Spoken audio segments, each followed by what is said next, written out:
Gloria Elsa Viler Román es psicopedagoga, educadora e integradora social.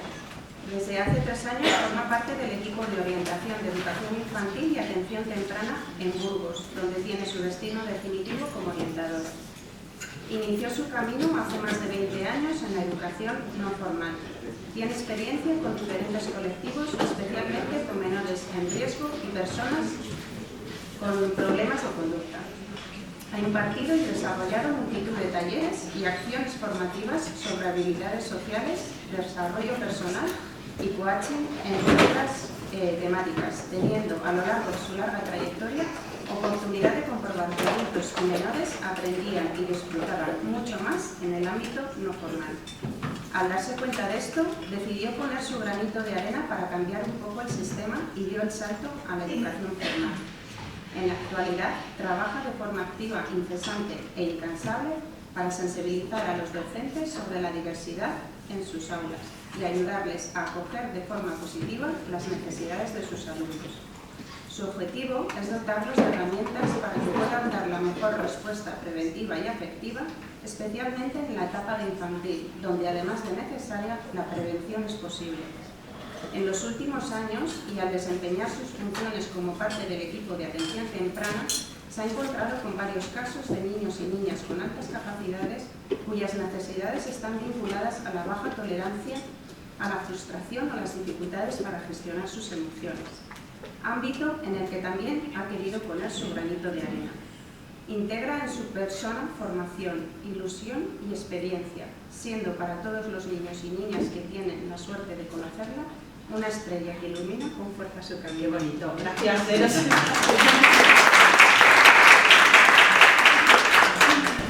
Bueno, pues es importante comprender la etapa en la que estamos y especialmente pues esa etapa de personalismo que ahora vamos a entrar. Vamos a hablar también 2 pinceladas sobre frustración y altas capacidades y lo que me he encontrado en los últimos años, que vosotros lo veis también, tanto como docentes, como madres y padres, esa necesidad de atención que tienen nuestros peques, ¿no? Bueno, ya sabéis que de 3 a 6 años entramos en una etapa en la que el peque o la peque pues construye su propia identidad. Entonces aquí pues aparece el yo y también la crisis del no. Muchos niños, muchas niñas empiezan a tener muy claro qué es lo que quieren y nos lo hacen saber, ¿no? Entonces aparece esa oposición que a nosotros nos pone en alerta. ¿Qué pasa con este momento? Pues bueno, depende cómo el adulto se tome esta etapa, pues al final el niño va a ir concibiendo una serie de estrategias de desarrollo personal. Lo que sí es verdad que la autoafirmación tiene que aparecer y tiene que consolidarse. Los niños en general se niegan porque quieren hacer valer sus opiniones, deseos y puntos de vista y no coinciden en muchas ocasiones con la de los adultos. Si entonces entramos en enfrentamiento y confrontación, pues nos encontramos con situaciones que no nos gustan. Tenemos que verlo como adultos como parte de su desarrollo, como algo natural y también como algo positivo. ¿Por qué? Porque es el momento en el que están construyendo su identidad, es el momento en el que ellos comprenden cómo es el mundo, cómo es esta profesora, esta docente o esta mamá o este papá, depende un poco el rol que os toque, ¿no? Y especialmente la respuesta que le vayamos a dar pues va a tener una huella en él o en ella, ¿no? En su forma de expresar, si va a ser más asertiva o más pasiva o más agresiva y cómo no es autoestima. Porque al final la autoestima del peque o de la peque, todos lo sabemos, depende de cómo ha sido tratado, ¿no? Si le tratamos con respeto y dignidad, pues su autoestima será óptima. Si le valoramos, se valorará. Si le respetamos, se respetará. Si le amamos, se amará. Y además, se creerá merecedor de ello. Es muy triste escuchar, escucho, porque no solamente estoy en la etapa de 3-6, sino también de 0-3, a niños que incluso con 2 años me dicen, es que yo soy malo. Y a mí se me cae el alma a los pies escuchar esa frase, ¿no? Porque si él dice, soy malo, es que lo ha escuchado de un adulto. ¿Qué pasa con la frustración? Porque la frustración aparece también, ¿no?, en esta etapa. Especialmente se produce cuando hay una tensión interna en los peques, y no tan peques, pero vamos a hablar de infantil, que son incapaces de controlar, ¿no? Y bueno, ¿por qué son incapaces de controlarlo? Porque es verdad que su cerebro no está preparado. Tenemos la corteza prefrontal de los peques que no tienen un control sobre los impulsos. Ese momento en el que de repente les dicen algo y no está dentro de sus esquemas, hace que exploten. No son adultos, todavía tienen muchísimo recorrido para aprender a gestionar situaciones. Entonces tenemos que ser conscientes que no están maduros, no están preparados, la capacidad de autocontrol no la tienen y no la van a tener durante muchos años. Estamos ahí para enseñarles. También esa incapacidad les hace tener mucha necesidad de atención. Quiero esto y si tú no me lo das, pues te lo voy a hacer saber, ¿vale? Lo que pasa es que no te van a ir a decir mamá, papá, profesor, profesora, necesito con palabras adecuadas, necesito que me prestes atención a esto que estoy haciendo, necesito que juegues conmigo, necesito que mires mi ficha. Muchas veces pues lo dicen de forma inadecuada o lo que a nosotros nos parece inadecuado, ¿vale? Es verdad que cuando no hay normas y límites claros, pues esta frustración, esta baja tolerancia a la frustración, pues se incrementa. Y esto lo vemos mucho también en las aulas. Somos muchísimos niños, yo considero que la ratio sigue siendo elevadísima, 22 por aula, es altísima. Y es verdad que pues, normalmente la diversidad es muy potente y si hay una media de 2, 3, 4, pues que normas y límites no lo tienen tan interiorizado. Entonces, eso se junta con esta etapa de personalismo y además se junta con otras necesidades que ahora vamos a ver, como por ejemplo posibles altas capacidades, que es lo que nos atañe hoy aquí, y bueno, pues el aula muchas veces se vuelve una bomba de relojería, ¿no? Así que es importante, que esto lo diremos un poquito más adelante, normas y límites, por favor, desde el minuto 1. Minuto 1. Todavía me encuentro yo como madre, todavía me encuentro algunas madres y padres en el parque y me dicen, es que me he dado cuenta que tenía que haber puesto las normas antes. Y digo, Dios mío, me pongo las manos a la cabeza porque nos damos cuenta tarde, ¿no? Que la norma tiene que estar desde siempre, ¿no? Desde el momento en el que el niño ya empieza a hablar, toquetear, ya todo que estar ahí. Vale, ¿qué pasa con las altas capacidades? Es verdad, no en todos los casos, pero sí que es verdad, y hay estudios que nos dicen que es una característica común, ¿no? Los peques con altas capacidades, pues en general reflejan una baja tolerancia a la frustración. ¿Qué es esto? Pues que no lo toleran tan de forma normalizada como otros niños y niñas que no tienen altas capacidades. Por diversos motivos, que luego veremos un poquito. Pero es verdad que en general, ¿qué pasa cuando no hay una tolerancia a la frustración? Que nos encontramos problemas de conducta en el aula, que hay insatisfacción con uno mismo, porque al final son los primeros que sufren. No es que me haces, no, él sufre primero, ¿vale? Hay una insatisfacción con uno mismo y también con los errores ajenos. Porque es verdad que en algunos casos esa necesidad de perfeccionismo o de decir quiero que esto esté correcto y su compañero no lo está diciendo hace que se ponga más nervioso o ella y que esto perjudique sus relaciones, ¿no? Al final, pues todo fluye y suma. También influyen las altas expectativas del entorno, porque, bueno, en infantil no todos los niños con altas capacidades están valorados. Nosotros, por ejemplo, desde el equipo de temprana, que yo atiendo a 2 coles, ya 4 escuelas infantiles, las necesidades de altas capacidades van empezando a notarse en 4, en 3 en algunos casos, años, depende un poquito de cada niño, en otros casos en 5, pero es verdad que muchas veces, por lo menos los casos que yo me he encontrado, estas necesidades van muy vinculadas a la baja tolerancia a la frustración. Niños que aprenden muy rápido y niños que tienen muchas necesidades de regularse, porque, bueno, por diferentes motivos. Y es verdad que al final, como padre, como madre o como docente, si tú tienes unas altas expectativas, que luego Rafael hablará también de mitos, pero si tienes unas altas expectativas acerca del peque, pues eso lo estás reflejando y eso también es una mochila para él o para ella. También el tema de esperar resultados rápidos y perfectos de forma innata, al aprender de forma rápida también hace que los peques estén acostumbrados responder rápidamente y que sea la respuesta correcta. Además, vivimos en un mundo en el que todo el rato estamos esperando y deseando la aprobación externa. Entonces, hace un dibujito y casi sin mirarlo estamos diciendo muy bien, un error enorme, porque el niño se acostumbra a eso muy bien. En el momento en que no le tienen, pues al final estamos generando una necesidad más, ¿no? Y no aceptar el error. Aquí esto me parece súper claro. Un gran mal que tenemos en nuestra sociedad, porque desde el minuto 1 les estamos diciendo eso está mal y lo tienes que hacer bien, y ese tipo de frases y palabras, como bien sabéis, al final merman nuestra autoestima, y ver el error como algo negativo en vez de como algo positivo, algo que es necesario y es algo que nos va a ayudar a aprender, pues hace que el peque, el error, pues sea un lastre para él también, ¿no? Por tanto, después de ver un poquito todo esto, vamos a ver cómo lo podemos gestionar y de qué manera podemos darles la mejor respuesta, ¿no? Lo que sí que tiene que quedar claro es que la frustración y el fracaso pertenecen inevitablemente a todas las personas. No tenemos que hablar de emociones negativas ni positivas, sino emociones necesarias para crecer, para desarrollarnos. Que como docente no tenéis que etiquetarles a los peques porque tengan pues una baja tolerancia a la frustración en el aula. No tenemos que decir que es un mal niño, que se porta mal, porque al final eso poco a poco va a ir mucho doliendo a la autoestima del peque, y que estamos aquí para acompañarnos, ¿vale? Para acompañar a gestionar. Esto va a pasar. Esto poco a poco va a ir mejorando. Esa baja tolerancia a la frustración aprenderá a gestionarla mejor. Entonces, estamos aquí para acompañar este proceso.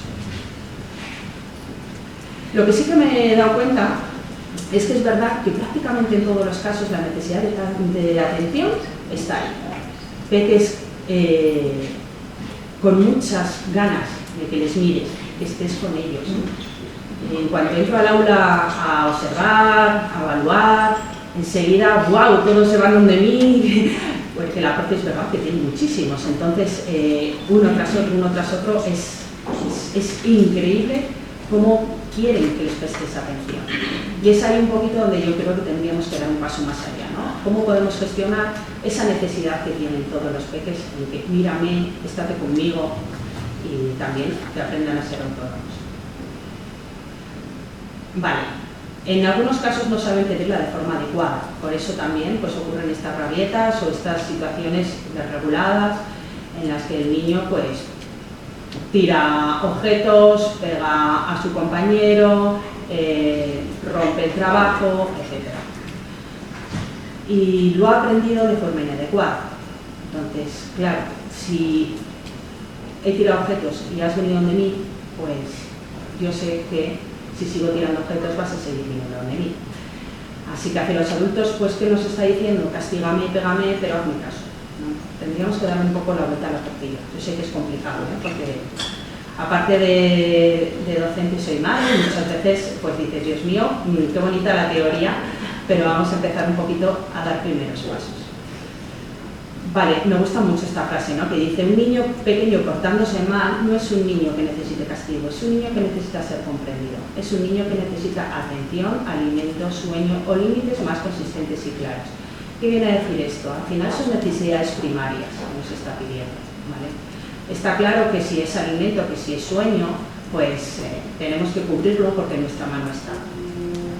Los límites les tenemos que poner desde el principio, teniendo claro la diferencia entre norma o límite, pero la norma se puede negociar en algún momento, el límite nunca se puede negociar, y no podemos marcar al niño con altas capacidades y baja tolerancia a la frustración continuamente de límites, porque al final, para decirlo así, peta su cerebro. Así que, de alguna manera, le tengo que poner pocos límites, pero que sean muy claros. Tengo que decir hasta aquí y vamos a ir juntos. Pero tienen que ser claros y consistentes, no cambiarlos.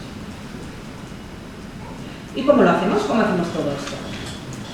Pues vamos a ver cómo podemos dar atención, vamos a hablar mínimamente de los premios y castigos que siguen también estando muy presentes en el aula, y orientaciones generales para la intervención en el acompañamiento de los peques.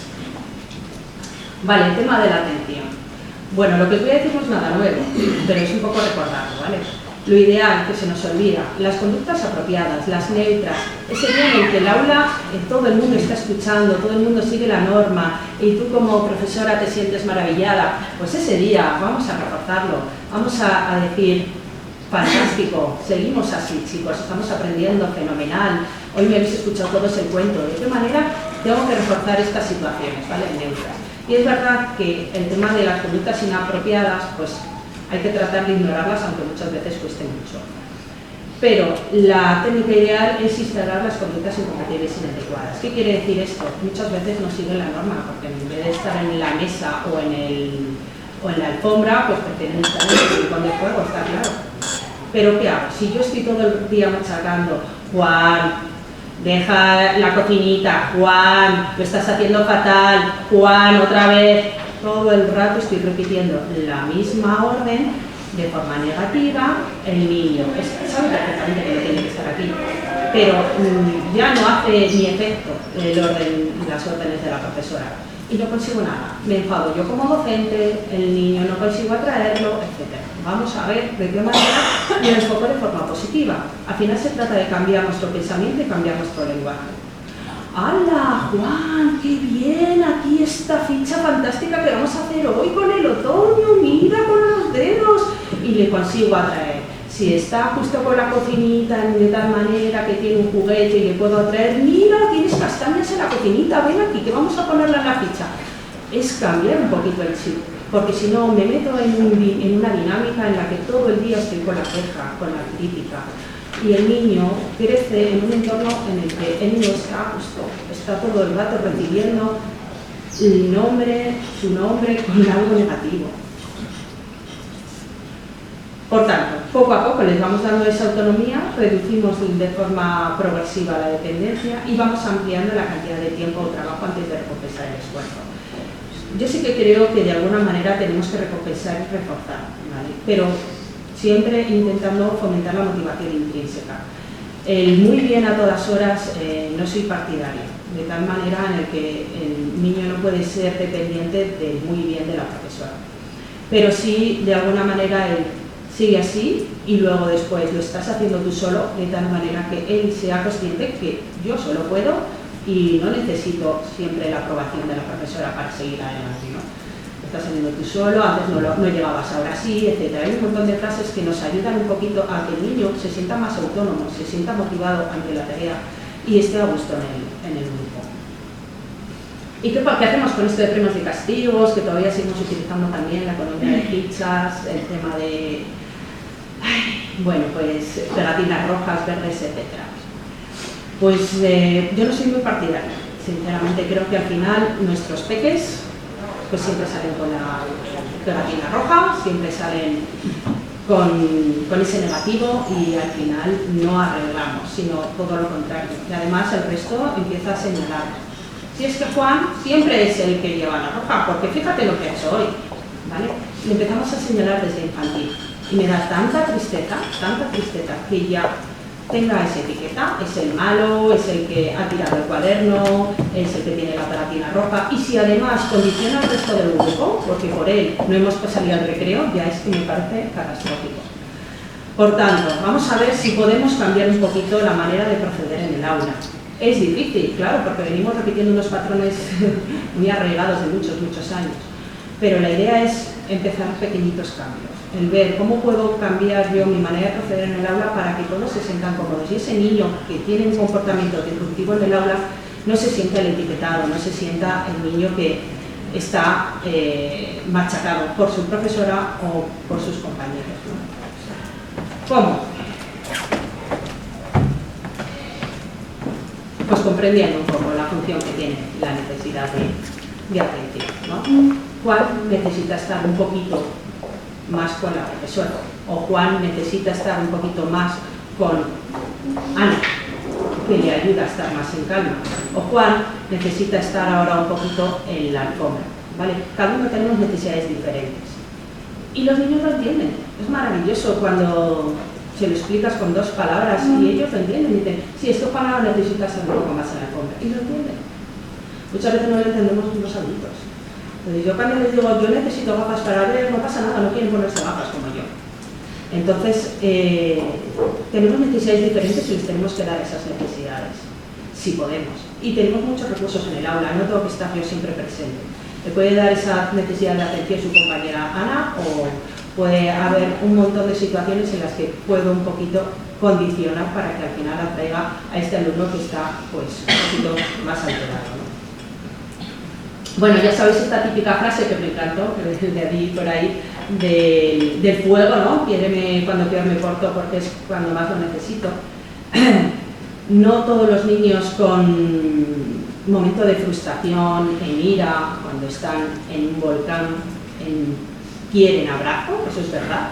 No todos se dejan tocar, pero sí, algunos sí, otros no. Luego lo veremos. El tema de conocer bien a cada peque es súper importante para luego darle la respuesta más adecuada. Hay algunos que no quieren en ese momento, pero sí lo quieren después. En general, el afecto, el acompañamiento, el estar ahí, lo aceptan y lo quieren. Lo que no quieren, y es completamente normal, es que les saques del aula, es que les abandones. No podemos dejar a un niño en plena crisis abandonado completamente. Por tanto, lo que sí es claro es que cada peque es distinto y tenemos que conocerlo, ¿vale? Así, pues, le daremos la mejor respuesta. Por ejemplo, ahora mismo estoy con un peque evaluando de 4 años que me hablaba que está, no está de 5, está obsesionado del revés. Y ya tengo claro lo que voy a utilizar para gestionar ahí sus momentos de frustración. Empieza, mira, y vergüenza, se sabe todas las emociones, sabe toda la película, trajo ayer el cuento. Bueno, pues emocionadísimo. Pues si me está diciendo cuál es su tema de interés y de qué manera voy a poder ayudarle y acompañarlo, pues voy a utilizarlo, es oro puro, ¿no? Orientaciones generales muy importantes, que es lo que yo les digo a las docentes. Los cambios se producen a largo plazo. Es que todo lo que proponemos en el aula no vamos a conseguirlo de hoy para mañana. Esto hace falta mucho tiempo, mucha persistencia, mucho trabajo, mucho pico pala todos los días. Y hay veces que vemos un poco algún resultado en un mes, y resulta un milagro. Hay otros en 2, otros al final de curso y otro cuando termina la etapa. Porque al final, la verdad es que yo siempre digo que las profes de infantil necesitan muchas veces coronas y medallas porque pasan la peor etapa, claro. Luego cuando pasan a primaria, muchos ya han madurado, su cerebro ya está más maduro y ya empiezan un poco a gestionarlo un poquito mejor, no todos, pero es verdad que la etapa infantil es muy dura, ¿no? Pero no podemos esperar los cambios a corto plazo, tiene que haber mucho trabajo detrás para ver algún resultado. Y tenemos que tener en cuenta que también los peques siempre pueden tener opinión, decisión y emociones, porque muchas veces se nos olvida, parece que estamos en el rol de docente y esto es la norma y esto es lo que hay que hacer y ya está. El otro día, sentados en la asamblea, pues había alguna que se cansaba y se sentaba en la silla, no puedes, siéntate en la alfombra, y yo me preguntaba para mí, bueno, tampoco pasa nada, yo estoy sentada en la silla, un poquito. Sí, es verdad que la norma está bien, pero en algunos momentos sí que podemos un poco gestionar. ¿Estáis cansados? Pues venga, vamos a ver cómo podemos hacer un momento de descanso, o tal persona necesita sentarse un poco, o de qué manera vamos a hacer flexible, ¿no?, las situaciones para no generar situación de estrés. No pretendas una obediencia ciega o una sumisión constante. ¿Por qué? Porque al final nos va a llevar a que los peques van a ser personas sumisas. Entonces, estos peques son los que nos dan la vida al final, porque de verdad tenemos un poco que aprender a gestionar para que ellos sepan defender sus ideas de una manera más asertiva, ¿no? Así que, bueno, pues vamos a verlo desde ese punto de vista. Aquel niño que es completamente sumiso y que nos hace caso 100% puede ser el más fácil, pero quizás en un futuro no sea lo deseable, ¿no? De hecho, si nos ponemos a pensar, pienso en mis alumnos o en mis hijos dentro de 20 o 30 años, me encantaría que fueran personas que tuvieran la capacidad de defender sus deseos, sus intereses, de luchar por aquello que desea. Pero si yo desde el principio estoy diciendo que obedecer es lo mejor del mundo mundial, pues llegará un momento en la adolescencia en el que se me pierda, pues seguramente no. Vale, y súper importante, no tomes de forma personal sus actitudes rebeldes y desafiantes. Esto siempre tenemos que un poco recordarlo, porque hay veces que parece que, es que solo es conmigo, es que fíjate, cuando entra la especialista en inglés no le dice o no le hace, es que parece que es conmigo. No. Porque si esto lo estamos personalizando como docente, al final pues me va a costar mucho hacerlo. El niño no está bien, está un poco desregulado, ¿de qué manera le ayudo a calmarse, a estar mejor? ¿Vale? Pero no soy yo. Lo que hablábamos antes de los errores. Si yo estoy todo el rato diciendo, muy mal, no sabéis hacerlo, otra vez te has equivocado, ese tipo de frases que al final merman mucho la autoestima y el niño hace que se sienta cada vez más frustrado, vamos a ver si lo podemos cambiar. ¿De qué manera lo podemos cambiar? Continúa haciéndolo de esta manera, ¿qué te parece? Sí, estamos aprendiendo, esta frase lo utilizo continuamente. Estamos aprendiendo, no es que no lo sepas hacer, es que estás aprendiendo. Así que fantástico, sigue adelante. Al final, todos sabemos que conseguimos los objetivos cuando somos perseverantes, cuando somos constantes, cuando trabajamos a diario. Y de hecho ahí estamos recompensando el esfuerzo. Pero si yo desde el minuto 1 he dicho, ay, qué mal le estás haciendo, fíjate, no has puesto bien el nombre, lo has puesto al revés. No, fatal, bórralo otra vez.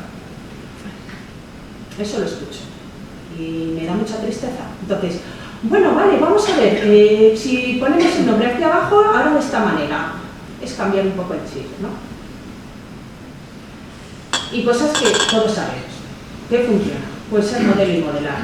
Que al final como adulto mantengo la calma, pues va a ser mucho más fácil llevar estas situaciones que me están desbordando, ¿no? De estos peques con altas capacidades y baja tolerancia a la frustración. Si comparo, pues el niño se siente cada vez más pequeñito. Si felicito, pues el niño se siente cada vez un poquito más grande. Pero si apercibo en público, esto no nos gusta nada, ¿vale? A percibir en público lo escucho mucho. Todo el rato estoy escuchando qué mal lo haces, lo has hecho, tienes que cambiar esto, lo otro. Y es verdad que a los niños no les gusta que se lo digan delante de sus compañeros, porque al final entre ellos se están empezando a decir, es que tú siempre haces mal esto. Así que tenemos un poquito que cambiar ese apercibimiento. ¿De qué manera? Pues yo se lo puedo decir en privado, en más bajito, o lo que hemos dicho, refuerzo lo que sí sabe hacer, lo que sí me gustaría que hiciera.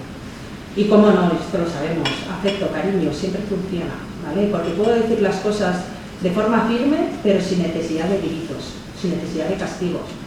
La norma es esta y la seguimos haciendo. Venga, chicos, chicas, vamos a seguir. Venga, Juan, vamos a hacerlo, que sí sabes, tú sí que sabes, ¿vale? Pero si estoy gritando todo el día, los niños se acostumbran. Y luego llegamos a secundaria, que me acuerdo cuando era orientada de secundaria y me tocaba dar clase de valores, me decía, es que profe, tú no nos gritas, y si no nos gritas es que no te atendemos. Están acostumbrados a los gritos y decía, Dios mío, ¿por qué? Bueno, y cómo no, empatizar. Empatizar me parece esencial, es lo primero que tenemos que hacer. Vamos a ponernos en su pie, vamos a ver cómo se siente, qué es lo que tiene de la mochila en casa o con sus compañeros. Porque si no empatizo con él, muchas veces no voy a poder empezar a trabajar bien, ¿no? Si lo juzgamos, si lo etiquetamos, ya empezamos a tener un camino condenado al fracaso. A mí me parece esencial también la colaboración con las familias. Sentarnos y hablar. ¿Qué normas y límites estáis poniendo en casa? ¿Cómo gestionáis la frustración en casa? ¿Qué es lo que le calma? ¿Cuáles son sus puntos de interés? ¿De qué manera podemos establecer pautas comunes? Vamos a proponernos un objetivo. Venga, esta semana, un objetivo realista, pequeñito. Pues le cuesta mucho levantarse por las mañanas para venir al cole. Odia abrir al cole, se pone todos los días, bueno, grita, llora, venga, ¿qué es lo que le motiva? Vamos a comprar un despertador que le ponga su música que más le gusta. Y después vamos a ver de qué manera en clase le podemos motivar con alguna actividad que también le guste, ¿no? Vamos a ver si desde él se nota muchísimo. Cuando trabajamos junto con la familia, las cosas fluyen mogollón. Pensar si podemos implicar con otros peques para ayudar a regular la conducta. La verdad es que esto funciona y es verdad que lo siguen haciendo cada vez más docentes, ¿no? Ayudar con otros peques para que al final eso se equilibre. Con alumnos ayudantes, entre otros. Y, como no, también igual que antes, seguir trabajando el apego seguro, tanto como con la profesora como con los peques, con el texto de comas. Vale, nos imaginamos a Juan, ¿no? Juan que está aquí en su momento casi de volcán. Y como docente, ¿qué hago? Pues cosas que hemos dicho. Entiende al niño, él es emocional, nosotros somos racionales, entonces tengo que entenderlo, tengo que empatizar, tengo que pensar qué necesita, qué siente, qué desea, y le ayudo a pensar. Esto es previo, ¿vale? Tengo que conocer cuáles son los primeros momentos en los que el niño se está poniendo nervioso, en el que el niño sé que esta situación le está generando estrés y ansiedad y seguramente termine a explotar, ¿vale? Esto también es previo porque también lo ideal, igual que el tema del rincón de la calma, que respire, que, bueno, pues todas las herramientas de calma funcionan ¿cuándo? Pues cuando tú las tienes establecidas en tu día a día, cuando tú ya lo tienes integrado. Si tú haces yoga habitualmente es muy fácil que luego después una respiración de yoga pues te ayude a calmar, pero si no lo haces, ese día no te va a salir, igual que lo de respirar y cualquier otro recurso. El rincón de la calma, ¿funciona? Pues funciona para aquellos que de forma natural lo buscan, que de forma natural están buscando un cobijo para calmarse, pero no todos lo necesitan, ni lo quieren, ni les funciona. O sea que es conocer al peque y ver qué es lo que necesita en ese momento, ¿no? Si puedo, le ayudo a razonar, a pensar, a decir de forma racional qué es lo que quiere y cómo lo puede tener o cómo no lo va a tener, ¿vale? Y yo actúo como ejemplo. Muchas veces tenemos que tener un plan consensuado para lograrlo y recordarle las normas, los límites son esto, con amabilidad, respeto y cariño. Ahora vamos a leer el cuento. Por ejemplo, el año pasado me acuerdo que tenía un niño que en el momento del cuento no había manera de escucharlo. Y además, bueno, tenía la atención dividida de forma muy alta y estaba jugando, pero a la vez respondía rápidamente a todas las preguntas del cuento. No estaba con sus compañeros, pero estaba siempre atento al cuento. Entonces, bueno, vamos a ver cómo podemos integrar ese momento en el que el niño sí está atento, pero queremos que esté 5 minutos por lo menos sentado con sus compañeros. Pues establecemos el plan, de manera en la que hablamos con él, decimos, venga, los primeros 5 minutos estás con nosotros, te puedo poner aquí a mi lado, eres el responsable de pasar las hojas, y luego, pues poco a poco voy incrementando, ¿no?, los objetivos. Siempre tenemos que buscar soluciones con el peque y que participe en estas soluciones. Si yo le digo qué es lo que tiene que hacer sin que participe, al final, sobre todo en los peques con otras capacidades que son los que sí o sí ellos quieren dar en muchas ocasiones su opinión por encima, pues tenemos que estar ahí y decir, vale, esta solución vamos a ver cómo la podemos llevar a cabo. Y, cómo no criticas a la persona, como mucho critica la acción. No le podemos etiquetar diciendo soy, eres, sino vamos a ver cómo podemos acompañarte en este sentido. Vale, ya poco a poco voy terminando y hablemos un poquito de los recursos personales. Bueno, todo lo que hacemos, decimos, no hacemos, no decimos, incluso nuestra postura y lenguaje no verbal afecta a nuestro alumnado, estamos de acuerdo, ¿verdad? Porque muchas veces parece que es lo que decimos, pero es que las miradas y los gestos llevan muchísimo también, así que tenemos que tener cuidado con lo que pensamos. Por ejemplo, yo siempre les digo, ¿tenéis favoritos? Pues olvidaros de eso. ¿Tenéis no favoritos? Pues olvidaros de eso también. Al final todos los peques necesitan vuestro cariño y vuestra atención, afectividad por igual. Por favor, por igual, haced un trabajo personal importante porque todos los peques se dan cuenta. Si tú miras más a Julia que a Juan. Si tú regañas más a Julia que a Juan. Así que debemos cuidar mucho nuestra expresión y comunicación de emociones, nuestras llamadas de atención que no sean intrusivas, el efecto Pigmalión, esa expectativa de tú puedes, tú sabes, y verás cómo lo vas a conseguir, cómo hablamos de los alumnos y a los alumnos, porque al final todos nuestros pensamientos se van a ver reflejados en nuestros actos. Como no somos humanos y en algún momento podemos pedir perdón y rectificar, a los peques también es necesario les enseñemos a pedir perdón. Entonces, perdón porque he gritado, me he sobresaltado, hoy he sido yo la que he tenido un monstruo, el volcán, cada docente pues lo habla de una manera, pero hay que pedir perdón también, ¿vale? Porque estar diciendo a los niños no gritar mientras estoy gritándote todo el día no tiene mucho sentido. Entonces, de tal manera que vale, hoy he gritado, he cometido el error, soy mala y sigo creciendo.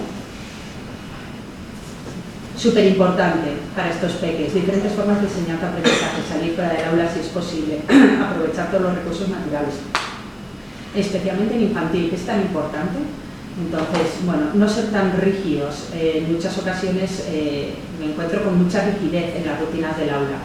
Entonces, de alguna manera, está muy bien tenerlas y que los niños lo tengan claro, sobre todo los alumnos con necesidades lo necesitan, pero de alguna manera también aprovechar todo lo que podamos fuera del aula. Y, como no, dar oportunidades de éxito y experiencias fuera del aula.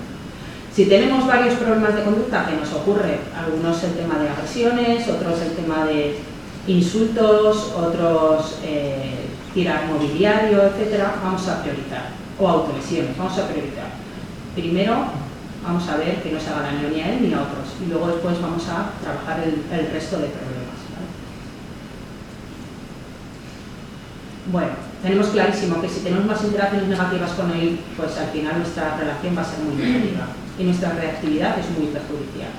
Así que tenemos también que autocuidarnos, saber que esto nos produce mucho estrés, muchas necesidades de ansiedad, así que como adulto, pues yo también necesito este autocuidado, ¿vale? Porque es importante estar bien para cuidar.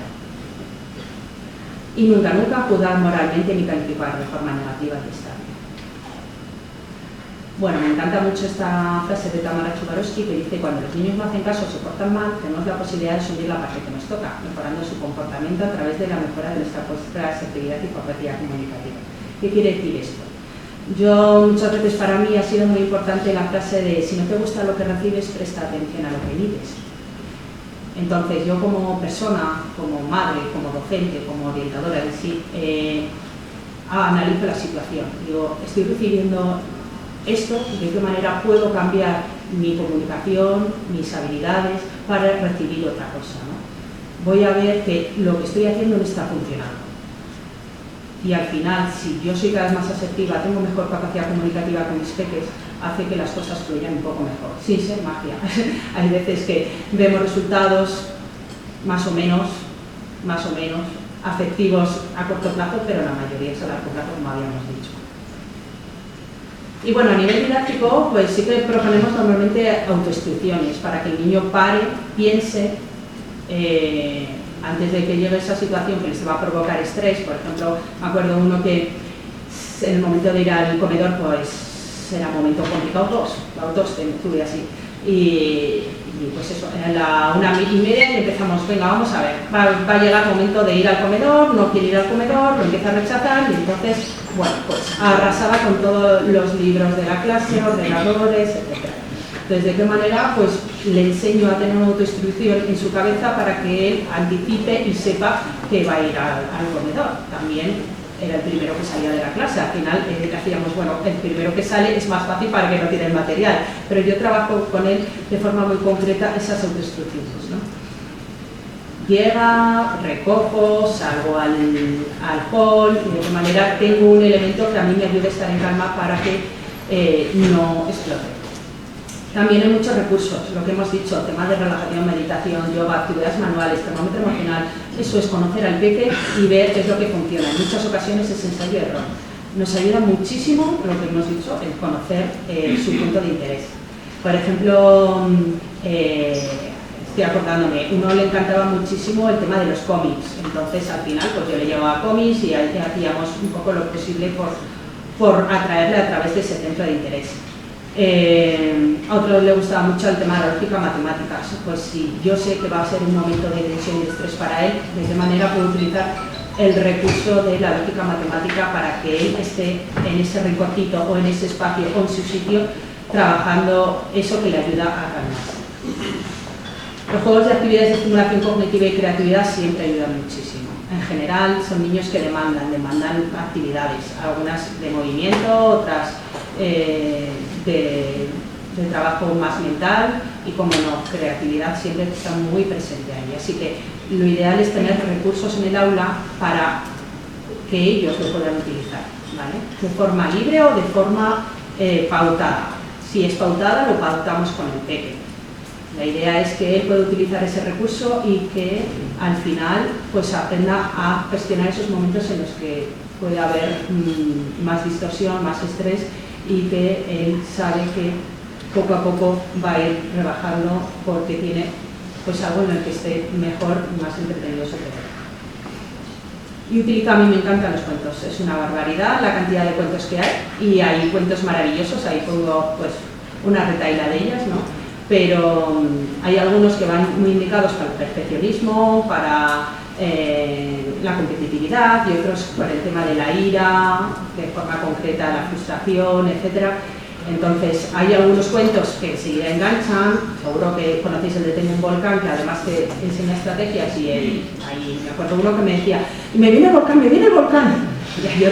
Y hay otro que me habla de monstruos, que el monstruo que tengo, cada uno tiene, al final, ya sabéis, cada uno nos da una tecla, ¿no? Muchas veces vas probando el recurso y dices, vale, ya sé, me va a venir genial esto. Hay veces que te lo dice él y otras veces que lo descubres a medida que le vas conociendo. Y bueno, ya para terminar, también se pueden proponer, normalmente sí es verdad que hay recursos más destinados para primaria, preinfantil es complicado encontrar recursos concretos para llevar a cabo, pero bueno, hay y se puede adaptar y se puede buscar la manera de que los peques tengan su propio enriquecimiento curricular en el aula, ¿no? Que es la idea, que esto beneficie para todos y especialmente a este alumno o alumna que tiene estas necesidades, ¿no? Siempre de forma lúdica. Yo sí que les digo a todos, juguemos, por favor, jugar, y no me canso de repetirlo, jugar. Jugar es la clave. Jugar, cantar, bailar, pero jugar es lo primero. En infantil, yo recuerdo la etapa de infantil como maravillosa, por eso es que la echo de menos y todavía como adulta quiero jugar. Lo que pasa es que claro, no es el mismo tipo de juegos como adulto que como peque, ¿no? Pero es verdad que jugar es algo que es súper necesario y aprenden jugando. Entonces, en la medida de lo posible, vamos a ver cómo podemos llevar más juegos al aula, cómo los recursos y los lúdicos, que hay un montonazo, vamos a utilizarlos, porque están continuamente aprendiendo. Muchas veces, si nos pasamos la mitad de la mañana jugando, estableciendo estaciones de aprendizaje, con los juegos aprenderían una barbaridad. Entonces, ejercicios lúdicos. La idea es que ellos aprendan a jugar en equipo, aprendan a esperar, a hacer turnos, aprendan a perder, que no es fácil perder, aprendan a gestionar emociones, a través de que se están divirtiendo y a la vez aprenden sumas, aprenden letras y aprenden, bueno, pues de todo. Así que yo siempre, si puedo, pues eje vertebrador el juego. De qué manera el juego tiene que estar presente siempre. Incluso para actividades rutinarias, y esto ya lo digo como madre. Yo como madre les digo a mis hijos, venga chicos, vamos a ponernos el pijama. Ninguno me hace caso. Y si empiezo a jugar con una canción, la de juguemos en el bosque, ahora que luego a los 2 minutos ya son lobos queriéndome coger, ¿no? Diciendo, mira qué rápido, ya se han cambiado el pijama, han querido jugar conmigo a mamá, va a ser la niña, yo voy a ser el lobo y por tanto me voy a cambiar porque soy muy rápido, por eso soy lobo. Cambia completamente la concepción. Si yo juego con ellos, su cerebro empieza a estar abierto al aprendizaje. Y ya, con esta frase termino. Me encanta esta frase de Jorge Ramón que dice, no es la decoración de la clase ni los proyectos diseñados ni las metodologías elegidas. Para tu alumnado lo primero eres tú, tu forma de ser, tu trato, tus palabras, tu personalidad, tus gestos hacia ellos. Esto va a ser lo primero siempre, lo otro va después. Y ya está.